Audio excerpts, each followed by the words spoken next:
ప్రభుత్వం అతి త్వరలో అమలు చేయబోయే హామీల్లో 500కే గ్యాస్ హామీ ఒకటి. త్వరలోనే ఈ పథకాన్ని ప్రారంభించనుంది. ఇప్పటికే విధి విధానాల్ని అధికారులు సిద్ధం చేశారు. మరి 500కే గ్యాస్ ఎవరికి అందిస్తారు? ఆ పథకం రూల్స్ ఏంటి? సబ్సిడీ ఎవరి అకౌంట్లలోకి అందిస్తారో అన్న విషయాల్ని ఇప్పుడు చర్చిద్దాం. తెలంగాణలో కాంగ్రెస్ ప్రభుత్వం అధికారంలోకి రావడానికి 6 గ్యారెంటీలు బాగా సాయం చేశాయి.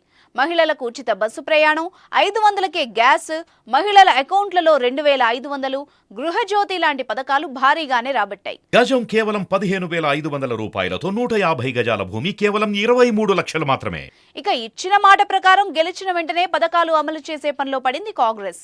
ఇప్పటికే మహిళలకు ఉచిత బస్సు ప్రయాణం, రాజీవ్ ఆరోగ్యశ్రీ పథకాలను అమలు చేయగా ఫిబ్రవరి నెల నుంచే 200 యూనిట్ల ఫ్రీ కరెంట్ హామీని నెరవేర్చే పనిలో ఉంది ప్రభుత్వం.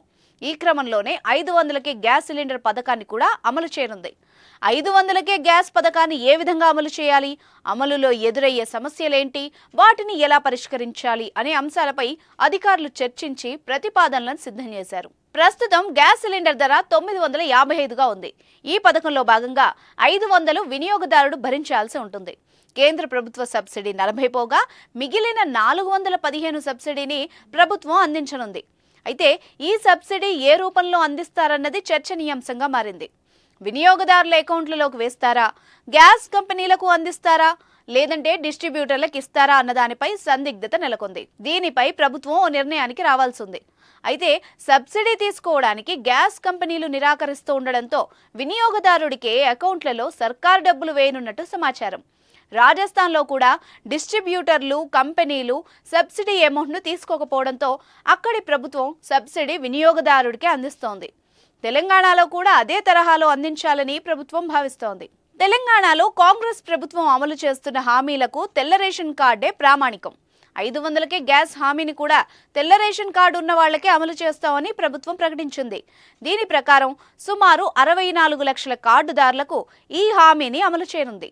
తెలంగాణ వ్యాప్తంగా సుమారు 90 లక్షల తెల్ల రేషన్ కార్డులు ఉన్నాయి. వారిలో 64 లక్షల కార్డులకు మాత్రమే గ్యాస్ కనెక్షన్లు ఉన్నట్టు పౌర సరఫరాల శాఖ గుర్తించింది. మిగిలిన 26 లక్షల కార్డులకు గ్యాస్ కనెక్షన్ లేదు. అర్హులకు మొత్తం ఏడాదికి 6 గ్యాస్ సిలిండర్లు అందించనున్నట్టు సమాచారం.